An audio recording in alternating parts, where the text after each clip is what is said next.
मेरे इस वीडियो में आपका बहुत बहुत स्वागत है। आज मैं शुरू करने जा रही हूँ जिसका नाम है बहुपद। देखिए, आपने कक्षा 9th में चैप्टर पढ़ा है बहुपद, फिर भी मैं थोड़ा सा इसका पुनरावृत्ति कर देती हूँ जिससे आपको कक्षा 10 का बहुपद अच्छे से समझ में आ जाएगा। तो हम जानते हैं कि बहुपद क्या है। ठीक है, ऐसा व्यंजक जिसमें चर की घात धनात्मक पूर्णांक हो।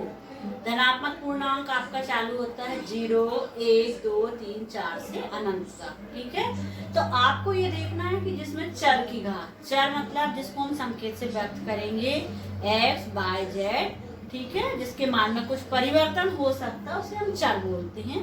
तो चर की जो घात है मतलब पावर, वो केवल धनात्मक पूर्णांक हो तो ऐसे व्यंजक को बहुपद कहते हैं। जैसे हमने आपके सामने एक उदाहरण लिखा है 5 की घात 6 ऋण 6 to the power 5 minus 4y² - 6।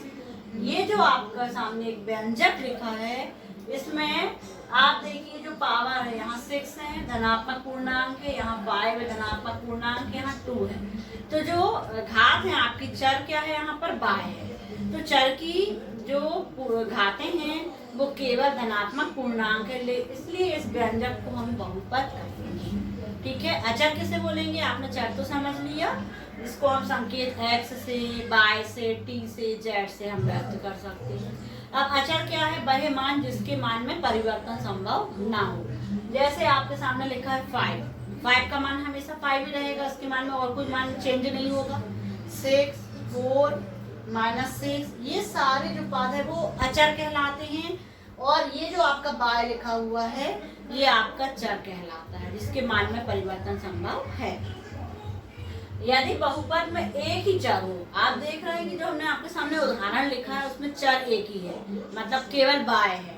तो एक ही चर हो तो हम क्या कहेंगे, एक चर वाला बहुपद कहते हैं। ठीक है, अब हमें ये क्वेश्चन आता भी है कभी कभी एक नंबर में, कुछ आपको व्यंजक दे देते हैं और आपसे पूछा जाता है कि क्या यह बहुपद है।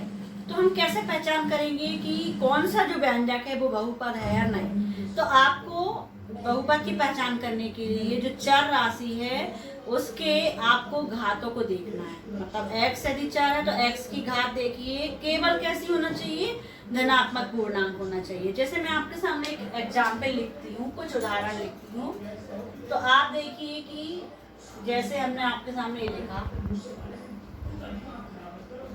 एक बार में व्यंजक ऐसा लिखा है। ठीक है, दूसरे में हम लिख देते हैं 5 t की पावर 3 + 4 t²+। ठीक है, और तीसरा व्यंजक हमने लिखा है आपके सामने एक एग्जाम्पल, इस तरीके का भी हम ले सकते हैं x + 3/x। ठीक है, एक एग्जाम्पल हम ऐसा भी ले सकते हैं जिसमें 4y की पावर -2/y+1। ठीक है, या फिर ऐसा भी एग्जाम्पल ले सकते हैं जिसमें जो पावर हो वो परिमेय संख्या हो गई, जो की घात लगी हुई है। ये आपके सामने हमने कुछ एग्जाम्पल लिखे हुए हैं, आपको ये बताना है कि इसमें से ये बहुपद होंगे या नहीं होंगे। तो हम चेक करते हैं। देखिए, फर्स्ट एग्जाम्पल है 4t की पावर -2 ऋणात्मक पूर्णांक है और घात में आपका ऋण 2 की घात लगी हुई है, चर राशि इसमें t है।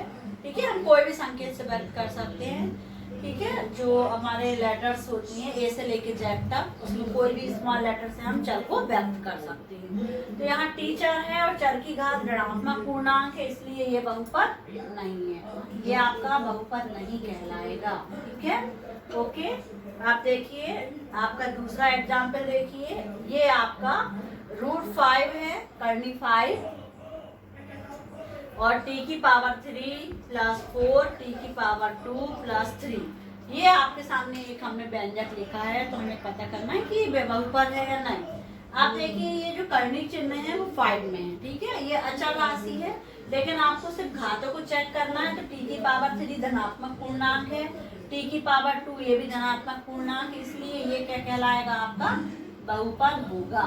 ठीक है, बहुपद है, ये वाला आपका बहुपद है। थर्ड वाला एग्जाम्पल देखिए, x + 3/x, ये जो x बटे में है इसके ऊपर घात कुछ भी नहीं है, x के ऊपर घात, तो कितनी घात छिपी हुई होती है, वहां पर 1 छिपा हुआ होता है, मतलब x की घात 1 है, और यहाँ पर भी 3/x की घात 1 है। पर ये जो x है वो बटे में है, और यदि हम इसको अंश में ले जाते हैं तो x की घात अभी 1 है, अंश में ले जाने पर घात आपकी कैसी हो जाएगी, ऋणात्मक होगी। ठीक है, तो x की घात क्या कहलाएगी, ऋण 1 कहलाएगी।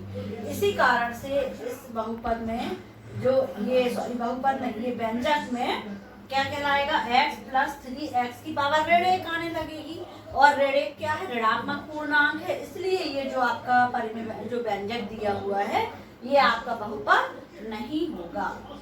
क्यों, क्योंकि यहाँ पर x बटे में आ रहा है, और जिसको हम ऊपर ले जाएंगे, अंश में ले जाएंगे तो ऋणात्मक घात में बदल जाएगा। ठीक है, थर्ड नंबर का जो व्यंजक है ये बहुपद नहीं होगा।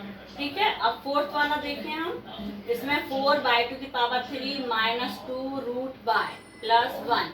अब आप देख रहे हैं जो आपका चर है y वो रूट के अंदर है, ठीक है, करनी चिन्ह के अंदर है। तो यदि आपका जो चर है वो करनी चिन्ह के अंदर है तो वह बहुपद नहीं होगा। क्यों, क्योंकि करनी चिन्ह का मतलब है यहाँ पर y के ऊपर कितने की घात है, 1/2 की घात है, जो कि एक परिमेय संख्या है। तो आप हमेशा ध्यान रखिए कि जब चर राशि किसी करनी चिन्ह के अंदर होगी तो वह व्यंजक आपका बहुपद नहीं होगा। लिख देते हैं हम, बहुपद नहीं होगा। अब हम देखते हैं फिफ्थ नंबर का एग्जाम्पल, 3z⁵/2। z की जो घातांक है वो भी एक परिमेय संख्या है, अतः ये वाला भी क्या होगा, आपका बहुपद नहीं होगा। तो इससे हम ये निष्कर्ष निकाल सकते हैं कि यदि चर राशि के ऊपर ऋणात्मक घात है, चर राशि यदि बटे में है, ये देखिए चर राशि बटे में है, या चर राशि करनी चिन्ह के अंदर है, या चर राशि के ऊपर परिमेय संख्या की घात लगी हुई है, तो वह व्यंजक बहुपद नहीं होता है। आपका सेकंड नंबर का एग्जाम्पल में बहुपद था, क्योंकि चर राशि की में करनी नहीं है, करनी आपकी अचर राशि के ऊपर है, तो ये हो सकता है आपका बहुपद। ठीक है, तो इसमें से 1, 3, 4 और 5 आपके बहुपद नहीं है। केवल बहुपद कौन सा होगा, आपका सेकंड नंबर का एग्जाम्पल होगा। अब हम पढ़ेंगे बहुपद की घात। ठीक है, बहुपद की घात आपको 1 नंबर में पूछा जा सकता है ऑब्जेक्टिव क्वेश्चंस में। तो किसी बहुपद में चर की अधिकतम घात ही बहुपद की घात कहलाती है। आपको कोई बहुपद दिया है, उसमें आपको अधिकतम घात देखना है, किसकी, चर की। चर की अधिकतम घात क्या कहलाएगी, आपकी बहुपद की घात कहलाती है। जैसे एग्जाम्पल नंबर 1 लिखा है, 2 - y⁴ - y⁴ +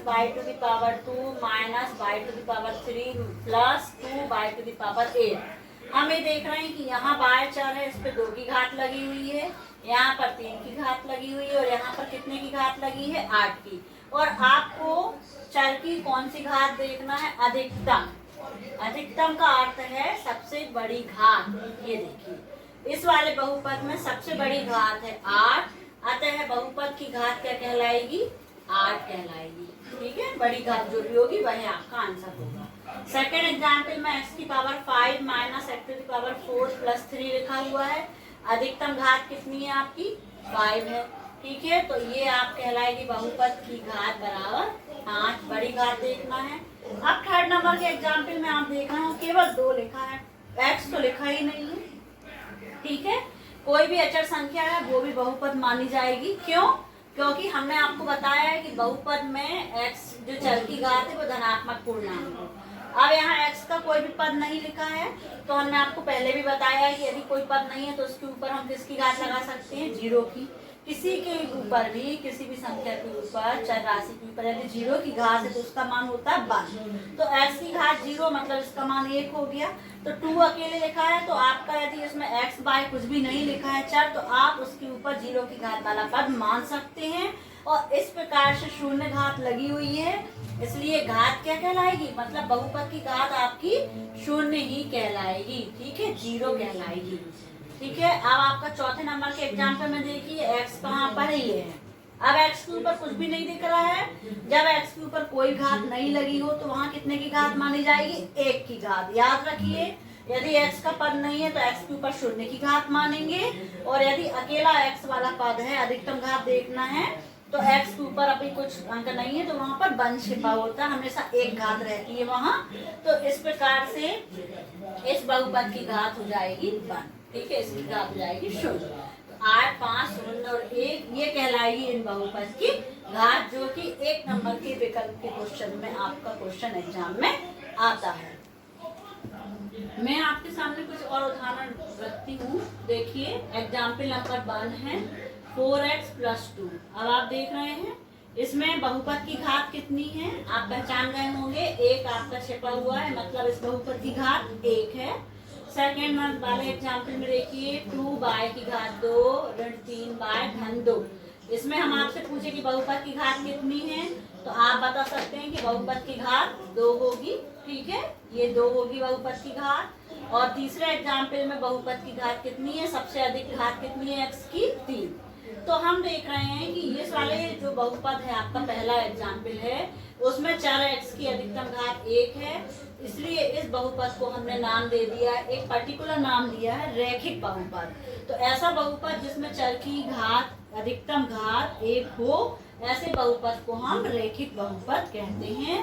फिर ऐसा बहुपद जिसमें चर की अधिकतम घात 2 हो, ठीक है, ऐसे बहुपद को हमने नाम दिया है द्विघात बहुपद। द्वि मतलब 2 घात वाला, ठीक है, द्विघात बहुपद। और ऐसे बहुपद जिसमें चर की अधिकतम घात कितनी हो, 3 हो, तो ऐसे बहुपद को हम त्रिघात मतलब 3 घात वाला बहुपद कहते हैं। तो आपको ध्यान रखना है रैखिक बहुपद मतलब 1 घात वाला बहुपद, द्विघात बहुपद अर्थात 2 घात वाला बहुपद, और त्रिघात बहुपद का मतलब है 3 घात वाला बहुपद।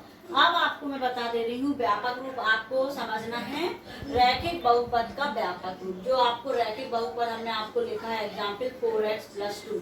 हम चाह रहे हैं कि रैखिक बहुपद जितने भी होते हैं उनको हम एक रूप दे दें, ठीक है, कैसा रूप दे दें। आप देख रहे हैं कि यहाँ पर जो पहला एग्जाम्पल है 4 और 2 अचर हैं, तो अचर को हमने एक संकेत दे दिया है a और b, और चर आपका x ही है। तो हमने आपका एक ऐसा रूप लिखा है जिससे हम आपका a और b के मान रखते जाएंगे तो हमको सभी प्रकार के रैखिक बहुपद मिलते जाएंगे।